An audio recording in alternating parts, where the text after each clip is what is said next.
We'll be looking at Dr. Sarah Northrup, who will be performing a hysterectomy this morning using a surgical robot. Our patient is a very special patient named Monica. She has 2 children. She's a 2nd grade teacher here in Mansfield. So she's been through a few other trials to help some of the symptoms that she's been dealing with, and ultimately decided that a definitive hysterectomy was what would give her a better quality of life. And you may have noticed that the lighting in the operating room changes a little bit. And what that does is it actually allows the surgeon to look at the screen without having interference of reflection. But you're looking at the uterus right now. Those 2 white structures on the side, those 2 white bulbs, those are the actual ovaries. And there is Dr. Northrup sitting right there at the robot. So she has safely gotten all of the instruments docked, the robot docked, and now she is controlling the actual instruments through the console for which she's sitting at. And the most common way that we get this uterus and cervix and the fallopian tubes out is actually just removing it through the vagina. So the way that a woman would have a vaginal birth, we are able to remove the uterus and everything through the vaginal incision that gets made here at the very last step of the hysterectomy. Because what you're seeing right now is the uterus actually coming out. She's flipping the camera right now just to help get a better visualization of what's going on. But that incision that she made following that light, it created basically a hole. And so that's where your uterus is coming from. So you have this little teeny opening right there. That is actually the very top of the vagina. It's what's called the vaginal cuff.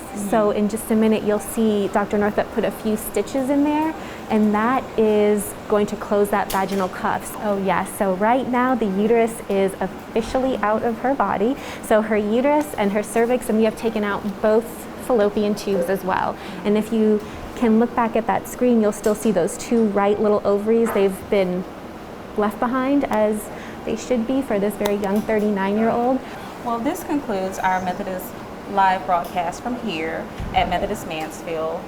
Hi, I'm Dr. Randall Graham, neurosurgeon with the Methodist Health System. I'm here at Stevens Park Golf Course in Dallas. Joining me is Mike Sarup, Director of Golf Instruction. Today we're going to talk about spine health with posture and golf setup during the golf swing. So in golf, there's kind of 2 classic postures we're going to see there that we're going to get in trouble with. The first here is going to be what they call a C posture, where the body kind of creates a bit of a C, where we get more of a rounded shoulder. The other one here we're going to come along as is going to be our S posture, which instead of the upper back being rounded, we see the opposite, kind of a rounding in the lower back. So now as my spine goes, it's going making more of an S shape there. Posture not only helps you with the mechanics of the golf swing, but also helps you prevent injuries. So when you're describing that C posture, like this kind of hunched forward like you can see here, that puts a ton of stress on the disc. Disc herniations and degenerative disc disease and a whole lot of problems, and have a mechanically bad swing. So really, getting a nice neutral posture here, you have a better swing and you prevent injury. Yeah, so I stand about 5'10", and I'm using just regular big box off the rack clubs that I bought at a store. Should I think about different lengths of shafts? So we can definitely do a lot of things with the club to protect the back, protect our body, make it fit our body. So in terms of that, the 2 biggest ones I would come across when it comes to club fitting, which is very important, are going to be either the length of the club and then the weight of the club there in terms of what kind of shaft we have. I have this standard length club here in your hands, so when you have this, it's nice and flush with the ground. We can see the club there. You're able to be nice and relaxed with the arms. Generally, we're looking for the end of that club there to be right through this range, so good posture. Now, if I bring in the same club with about an inch or so longer there, and I leave your body in the same place, for you to be able to get that thing flush against the ground and also get your good posture there, you've actually had to come up, and we're actually getting out of that posture through that lower back, getting a little tighter we talked about earlier there, causing that stress. I can feel it right here. Yep. Length of club is definitely a big issue there. Having the right one is definitely what you want to have. And if you're starting to have a lot of soreness or back pain after a round of golf or after swinging the golf club, come see Mike here and get a lesson, and also go talk to your primary care physician about your overall spine health. Thanks for coming out today, guys, and love to have you anytime. Good luck and have fun out there.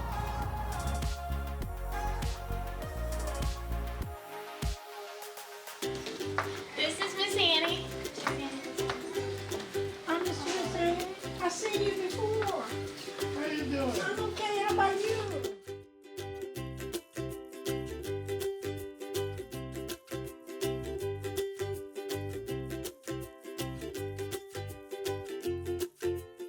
I go around to all 36 of these rooms and check on the patients and see how they're doing, and if there's anything that I can do for them.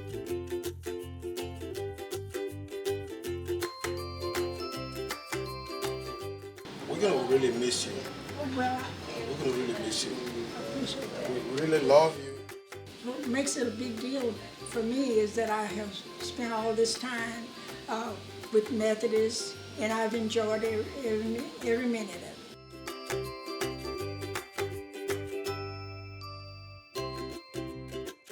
They think it's about time. You know what? I think they're happy about it.